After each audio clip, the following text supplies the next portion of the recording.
In our last video we were discussing about Immoral Traffic Prevention Act, कैसे खरीद फरोख होती है वेमेन एंड चिल्ड्रन की।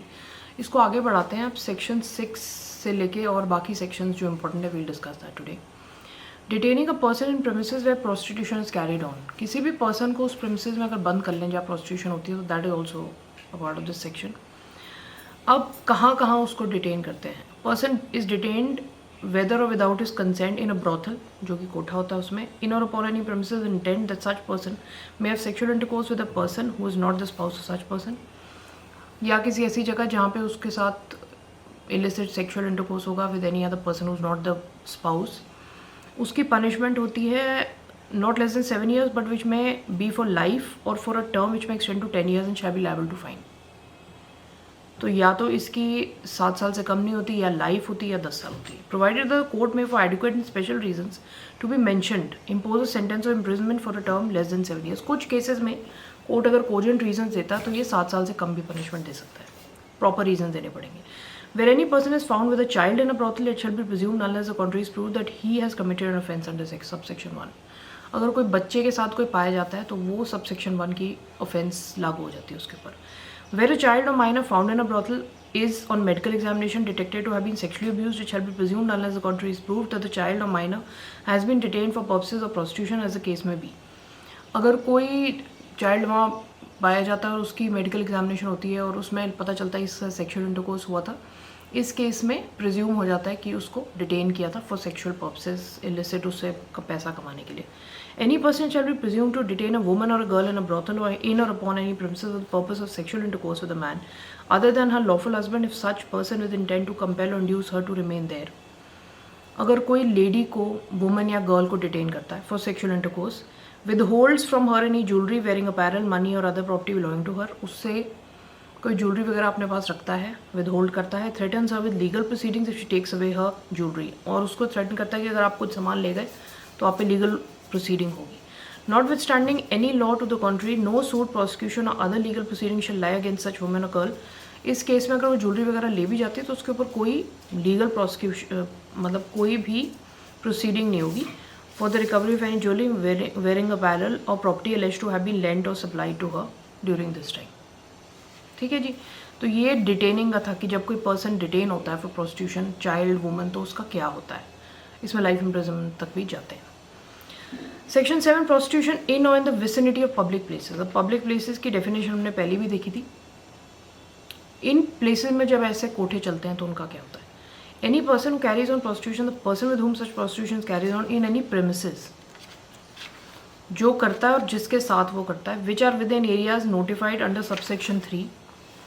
ठीक है, वो हम आगे देखेंगे। Which are within a distance of 200 metres of any place of public religious worship, मंदिर वगैरह के 200 मीटर पे ऐसी जगह हो। Education institution, hostel, hospital, nursing home और such other public place of any kind has been notified in this behalf by the commissioner of police in the manner prescribed shall be punishable with a term which shall be for 3 months। इन places के आजू बाजू कोई भी brothel नहीं establish हो सकता, जो मैंने अभी पॉइंट आउट किए, हॉस्टल, हॉस्पिटल, नर्सिंग होम, मंदिर। Where an offence committed under subsection 1 is in respect of a child और माइनर, अगर कोई चाइल्ड या माइनर इन्वॉल्व है, the person committed the offence can be punishable with either description not less than 7 years but which may be for life and for term which may extend to 10 years। अगर इस case में कोई child involve है तो वही जैसे हमने पहले पढ़ा था, 7 साल या लाइफ या 10 साल। Provided that the court for adequate reasons, अगर कोर्ट कोई रीज़न बताती है कि इस केस में कोई एक्सेप्शन था तब उसको 7 years से कम की पनिशमेंट दी जा सकती है।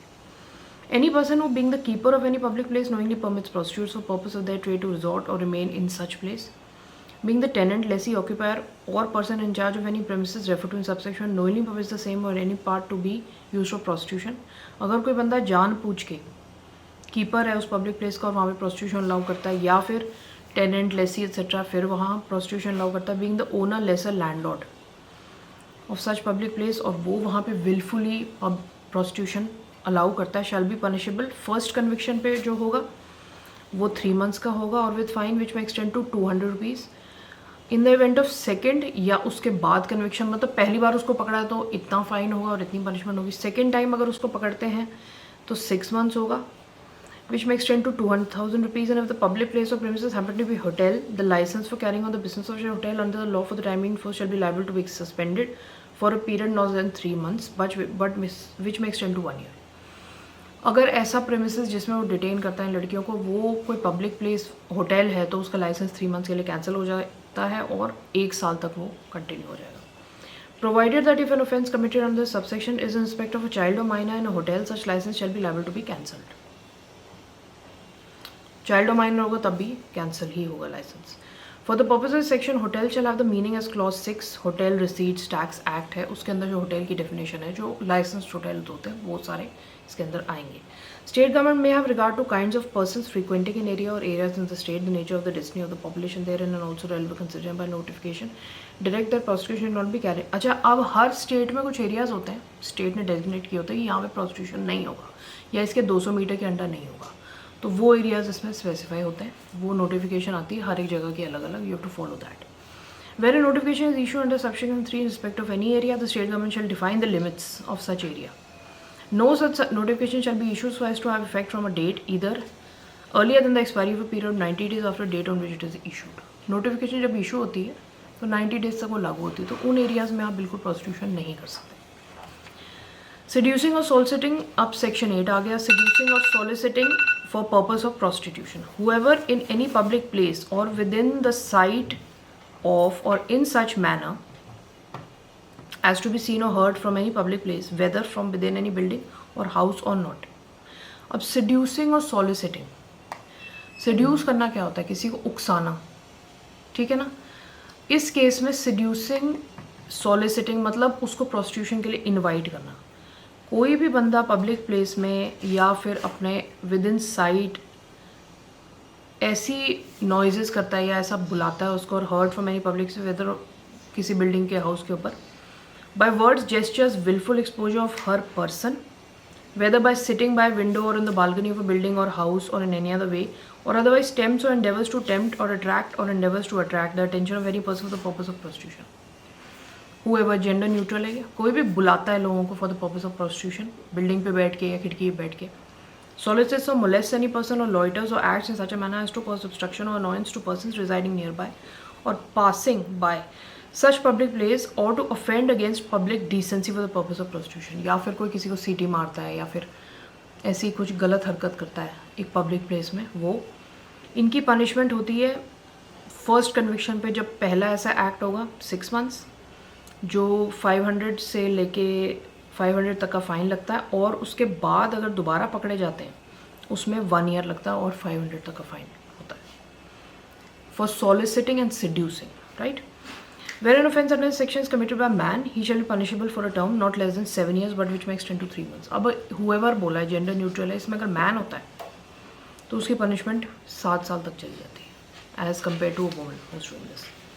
Section 9 seduction of a person in custody. अब कस्टडी में जैसे जेल में एक लड़की है और उसका सिडक्शन होता है, that is also covered under this act. Only any person who having the custody charge और केयर ऑफ और in a position of authority of any person causes और एड्स और abets the seduction of for prostitution of that person shall be punishable for a term not less than 7 years और विच may extend to life और विच may extend to 10 years. मतलब वो उसकी custody में है, जैसे जेलर हो गया, कोई पुलिस ऑफिसर हो गया. Provider court may for adequate special reasons. अब कोई स्पेशल रीजन में उसकी पनिशमेंट जो है 7 साल से कम भी हो सकती है, बट कोर्ट को स्पेशल रीजन देने पड़ेंगे. कोई भी जेलर एक्सेट्रा जो किसी भी लड़की को लड़की नहीं बोला इसमें, चाइल्ड, माइनर और अ गर्ल, पर्सन बोला है. मतलब पर्सन के अंदर काफ़ी लोग आ जाते हैं. जो पर्सन कस्टडी में है किसी भी अथॉरिटेटिव पर्सन की और उस पर अगर सिडक्शन हुई है, सिड्यूस करना मतलब फॉर सेक्सुअल इंटरकोर्स, उसको अराउज करना, दैट इज़ एन ऑफेंस. अब हमने देखा था कि गुड कंडक्ट पे इन केसेस में पहले जो है छोड़ देते थे, बट सेक्शन 10 में ओमिट कर दिया. अब किसी को छोड़ते नहीं है गुड कंडक्ट पे इन केसेस में, पूरी पनिशमेंट उनको सर्व करनी पड़ती है. Detention in a corrective institution. अब कई इंस्टीट्यूशंस होते हैं जिनमें कि डिटेन करते हैं ऐसे विक्टिम्स, ऐसे अक्यूज्ड पर्सनस को, ताकि वो सुधर जाएँ. A female offender is found guilty of an offence under section 7 और 8. अभी हमने section 7 और 8 पढ़ा था. Seducing for purpose of prostitution and 7 was prostitution in the vicinity of public place. ऐसे केस में जो फीमेल्स होती and the character, state of health and medical condition of the offender and the other circumstances of the case, as the case it is expedient that she should be subject to detention of such term as and such instruction and discipline or are conducive to her correction. It should be lawful for the court to pass in lieu of the sentence of imprisonment an order for detention in a corrective institution, not being less than 2 years and not being more than 5 years. इस case में अगर female है, female के case में अगर वो 7 या 8 sections में से कोई भी ऑफेंस करती है तो उसको एक करेक्टिव इंस्टीट्यूशन में डाल देते हैं जहाँ पे उसके कैरेक्टर पे काम होता है, उसको सुधारने की कोशिश करते हैं. 2 साल से 5 साल तक कर सकते हैं. Provided that before passing such order, इससे पहले court shall give an opportunity to the offender to be heard and shall be also consider any representation which the offender may make to the court as to the suitability of the case for treatment of such institution, also the report of the probation officer appointed. इस case में पहले वो उसको lawyer appoint करने को बोलती है, अपना डिफेंस प्रेजेंट करने को बोलती है, प्रोबेशन ऑफिसर से रिपोर्ट लेते हैं. इस केस में सबसे पहले वो होता है. Court shall record that it is satisfied that the character, state of health and mental condition of the offender and the other circumstances of the case are such that the offender is likely to benefit. अच्छा, अब उसकी जो mental condition होती है वो court satisfied होनी चाहिए कि इसको करेक्शन की जरूरत है, तभी उसको करेक्टिव होम में डालते हैं. Subject to the provisions relating to appeal, reference, revision as to the period within which appeal shall be filed shall apply in relation to an order of detention as if the order has been sentence of imprisonment same period. Okay, इसके appeal के provision same होते हैं जैसे किसी भी order के होंगे. Subject to such rules as may be the state government authority authorise in this behalf में at any time after the expiration of 6 months from the date of an order. If it is satisfied there is a reasonable probability that the offender will be useful in industrious life, discharge her from such an institution without condition or with such conditions. अगर उनको लगता है कि 6 महीने में काफ़ी improvement हुई है तो उस केस में वो उसको 6 months के बाद रिलीज़ भी कर सकते हैं. प्रॉपर कोजेंट रीजंस होने चाहिए और उसकी सिचुएशन इंप्रूव होनी चाहिए. Conditions on which an offender is discharged under subsection may include requirements relating to residence of the offender and supervision over the offender's activities and movements. वो किसी उसका कोई घर होना चाहिए और उसके ऊपर ना आँख होनी चाहिए पुलिस की, मतलब they should be able to monitor her activities later also. Notification of address of previously convicted offenders. जब कोई ऑफेंडर कन्विक्ट होता है by code of India an offence and punishment under 363, 65 ये सारे होते हैं, 2 years और अपवर्ड्स बाय कोर्ट और ट्रिब्यूनल. इन सब केसेस में when any person having been convicted under all these offences by a court of tribunal in any other country of an offence which would be committed in India be punished is within a period of 5 years after release from prison again convicted on offence punishable with offences, court may, if it thinks for the time of passing the sentence on such person, also order that his residence and the change of or absence from such residence release. अब इन cases में जो सारे sections हैं हमने पहले ही पढ़े 63, 65, 66 जिसमें sexual conduct वाले सारे केसेस, इनमें जब वो ऑफेंडर छूटता है जेल से उसके बाद उसके वेयर अबाउट्स पता होने चाहिए पुलिस को. अगर वो चेंज ऑफ एड्रेस भी करता तब भी उसको पुलिस को इन्फॉर्म करना. If such conviction satisfied appeal an order under this section may made appellate court, a person charge with a breach और any rule refer to in subsection 1 may be tried by the magistrate. अगर वो नहीं देता अपना where about तो फिर उसके trial होता है. एक और था security for good behaviour from habitual offenders, ये भी ओमिट हो गया सेक्शन 12 जो 10 था. और ये इसमें सिक्योरिटी फॉर गुड बिहेवियर करके पहले उनको छोड़ दिया जाता था पर अब ऐसा नहीं होता. Special police officer section 13 and advisory body. अब इसमें क्या है कि पुलिस ऑफिसर की बताइए कि कौन सा पुलिस ऑफिसर आके उसको अरेस्ट करना चाहिए. Should not be below the rank of an inspector. Then district magistrate may, if he considered is necessary or expedient, confer upon any retired police officer power of the act. जो retired police officers को भी इन कामों में लगा दिया जाता है. कुछ proper parameters होते हैं कि जो police officer है at the time of retirement was holding a post not below the rank of an inspector. फिर जो retired military officer भी आ जाते हैं unless at the time of his retirement was not holding the rank below commissioned officer, right? For the efficient discharge of his functions, special police officer of an area shall be assisted with such number of subordinate officers. ये पूरी एक team है, कौन से officers इन type के matters में appoint होते हैं. अब offences to be cognizable. Any offence punishable under the act shall be deemed to be cognizable within the meaning of that code. अब ये कॉग्निजेबल ऑफेंस मतलब इसमें वारंट की ज़रूरत नहीं होती, ऐसे ही पुलिस जाके अरेस्ट कर सकती है. प्रोविसोज हैं. Arrest without warrant may be made only by special police officer, हमने पहले देखा है, under the direction guidance and prior approval. सिर्फ स्पेशल पुलिस ऑफिसर ही ऐसा कर सकता है. कुछ केसेस में क्या होता है, जब स्पेशल पुलिस ऑफिसर नहीं होता या फिर उसकी नेचर ऐसी होती है क्राइम की कि टाइम नहीं होता उस वक्त, सो उन केसेस में स्पेशल पुलिस ऑफिसर जो है सबऑर्डिनेट ऑफिसर को अरेस्ट की पावर्स दे सकता है. जब जो सबऑर्डिनेट ऑफिसर है वो प्रॉपर इन्फॉर्मेशन देगा स्पेशल पुलिस ऑफिसर को and then he can arrest. For example कुछ केसेस में क्या होता है कि एकदम से रेड मारनी होती है, इतना टाइम नहीं होता कि स्पेशल पुलिस ऑफिसर आए, तो इन केसेस में दूसरा पुलिस ऑफिसर भी ऐसा कर सकता है. अब स्पेशल सर्कमस्टांसेस जब होते हैं, जैसे कि person may run away from that spot, then evidence destroy होने के, can do without order also. अब ये जो ऑर्डर है स्पेशल पुलिस ऑफिसर का टू सबऑर्डिनेट पुलिस ऑफिसर, इस ऑर्डर के बिना भी कुछ केसेस में अरेस्ट ऐसा हो सकता है. अब section 15 deals with search without warrant.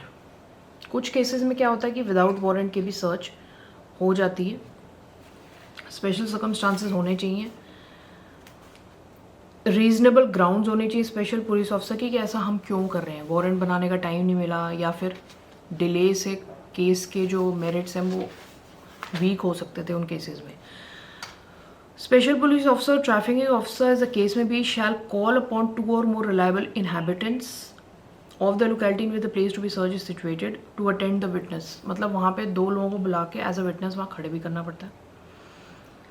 Provided that the requirement as to the respective inhabitants being from the locality to which the place is searched is situated shall not apply to a woman required to attend.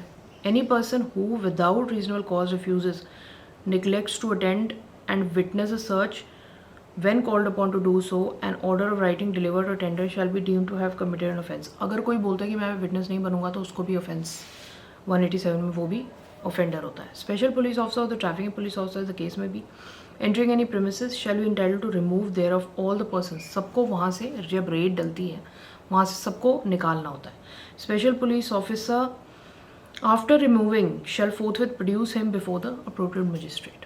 जितने भी लोग हैं उनको magistrate के पास पेश करनी. Person who is produce before magistrate under the subsection shall be examined by registered medical practitioner for the purpose of determination of age और for the detention of any injury result of sexual abuse. उनका medical examination होता है, उनकी as determine होती है और sexual abuse पता चलता है.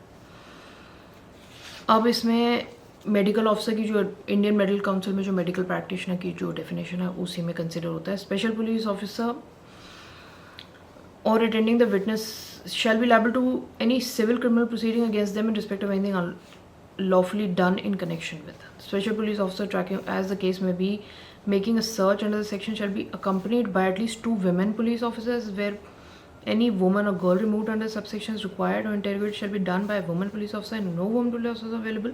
Interrogation shall be done by presence of a lady member. या तो lady member हो या फिर 2 police officers should be there. Provisions of the code, अब ये भी हमारा ख़त्म हो गया. Rescue of a person section 16 में जब कोई पर्सन ट्रैप्ड होता है तो रेस्क्यू कैसे करना है. Where a magistrate has reason to believe from an information receive from the police और from any other person authorised by state government that any person is living और इज कैरिंग ऑन और is being made to carry on prostitution in a brothel. Forcefully उसको prostitution कराया जाता है और वो एक कोठे में बंद है. ये में director police officer not below the rank, तो उस पुलिस ऑफिसर को डायरेक्ट करके मजिस्ट्रेट जो है उस पर्सन को वहाँ से निकालने का ऑर्डर दे सकता है. Police officer after removing the person shall forthwith produce him before the magistrate. Immediate intermediate custody of persons removed from section 15 rescued under section 16. अब 15 में जब रेड पड़ती है और वहाँ से ब्रॉथल से निकाले जाते हैं, 16 में जब किसी को कस्टडी से रिमूव करते हैं तो उनकी कस्टडी का क्या होता है, उनको कहाँ रखते हैं. When the special police officer after removing a person under 15 और 16 बिफोर द मजिस्ट्रेट जब उसको प्रोड्यूस कर देते हैं, उसके बाद deems proper for his safer custody until he she is produced before the appropriate magistrate as a case में be, उसकी प्रॉपर जगह में उनको रखते हैं. Provided that no person shall detain in custody under subsection for period not अच्छा सिर्फ 10 दिन तक ही उनको डिटेन कर सकते हैं. रिस्टोर्ड टू और placed in the custody of a person who may exercise a harmful influence over him. वहाँ पे भी उनको नहीं, एक सेफ प्लेस में उनको डिटेन करना है. When the person is produced before the magistrate under 15 and 16, he shall, after giving an opportunity of being heard, cause an inquiry to be made as to the correctness of information received under subsection 1, the age, character, antecedents of the person, and the suitability of his parents, guardian, taking charge of him, and the nature of the influence of which conditions home are likely to have him or sent home for the purpose. He may direct a probation of the appointed to inquire. अब जब वो अपनी information बताता है, उसके where about, उसका husband, उसकी family को देखता है, तो प्रोबेशन ऑफिसर जाके सारी इन्फॉर्मेशन चेक करता है पहले कि ये कहीं वापस कोठे में ना ले जाया जाए इसको. मजिस्ट्रेट में वाला inquiries made into case under subsection 2 pass such orders. जो भी इंक्वायरी से रिपोर्ट आती है उसको पास करके ऑर्डर्स उसको सेफ कस्टडी में भेज दिया जाता है. Provided that where a person rescued under 16 is a child और minor, it shall be open to magistrate place a child और minor in a place of safe custody in a child institution, या फिर कोई children home जो होते हैं वहाँ पे भी उनको डाला जा सकता है. वहाँ पे भी 3 हफ्ते तक रख सकते हैं, और पिछले केस में 10 दिन तक ही उसको ऐसी कस्टडी में रख सकते हैं. अब जब मजिस्ट्रेट सेटिस्फाई हो जाता है कि ये जो प्लेस है ये प्रॉपर है और इंफॉर्मेशन करेक्ट है, that he is a need of care and protection, उसके बाद 1 ईयर से लेकर 3 साल तक उसको प्रोटेक्टिव होम में डाला जा सकता है. Provided that such custody shall not be that of a person or body of persons of a religious persuasion different from that of a person, and that those entrusted with custody, including the person charged with protective, may be required to enter into bond, which may, where necessary and feasible, contain undertakings based on directions relating to proper care guardianship. अब जहाँ पे उसको डाला जाता है वहाँ के जो मैनेजमेंट है उसकी प्रॉपर एक अंडरटेकिंग लेते हैं कि आप इसका ध्यान रखोगे. और ये फंक्शंस जब मजिस्ट्रेट डिस्चार्ज कर रहा होता है, may summon a panel of 5 respectable persons, 3 of whom should be women, to assist him, and keep a list of experienced social workers. इन सब केसेस में प्रॉपर थॉरो मैनेजमेंट होती है और प्रॉपर एक पैनल सेटअप होता है. So we will deal with more sections in next video, और उसके बाद मैं आपके साथ केस स्टडीज़ डिस्कस करूँगी कि कैसे इन केसेस में कन्विक्शन होती है, कैसे पकड़ा जाता है, एट्सेट्रा.